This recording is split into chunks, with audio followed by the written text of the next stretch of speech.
Okay, tonight's lesson is subtracting mixed numbers with regrouping. This can be kind of difficult for the kids just because it's a lot of steps and it's very abstract. So the neater they can be and the more concrete they can make things, the better. For instance, if they were going to do 5 and 1/7, subtract 2 and 3/14, I am making sure that the kids make sure to put their numbers top to bottom. Some of them try to subtract left to right, and it gets a little too confusing. And I also have them make a individual, like a little dotted line here, just so they can kind of see the difference between their whole numbers and their fractions. And I do ask for them to focus on the fraction first. It's easier to kind of break apart the steps because there's so many of them. So if they just focus on their fractions, the first thing they would do here is to make a common denominator. They would have to multiply this by 2, the numerator and denominator, and change it to 2/14. The problem is they notice they cannot take 3 from 2. A lot of students tend to want to just do 3 minus 2 and put 1/14. And I just have to remind them it's just like the subtraction they learned growing up. It's just like as if they saw 2 minus 3. You just can't do it.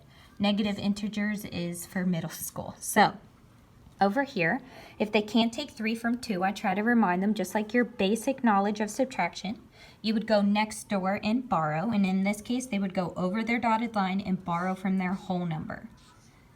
The only problem is if they borrow from their whole, they have to then put it on as a fraction. And then we talked about fractions that are the same numerator and denominator represent a whole. And I told them to always make sure your denominator matches the denominator you changed initially when you had common denominators. Now, a lot of students will change it to 14/14 and then want to subtract the 14 minus 3. So I just reminded them you have to add on what you borrowed. So in this case, now it's 16/14.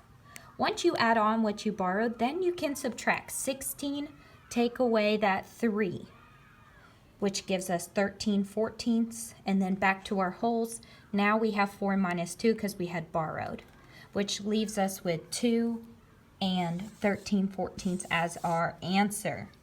So a lot of steps, and one way you can help is just make sure that your child is being very neat, that they have the dotted line, they're focusing on their fractions first, making a common denominator, borrowing, adding on as a whole, and then subtracting. The more repetition with this, the easier it will become, because our next step would be to be subtracting multiple fractions from one another. Also, tonight's homework has them estimating an answer first. So just like our homework we had the other night, they're looking, is it closest to 0, a half, or a whole?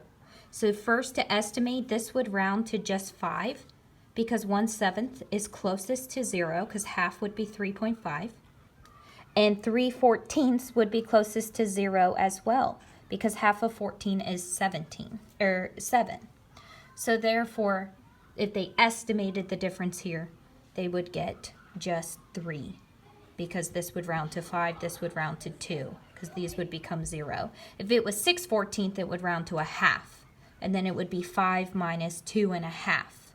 So first they need to estimate a subtraction problem, and then they need to give the exact answer. So it's a lot of steps tonight. So just some ways you can help your child. And again, thank you for everything you do at home.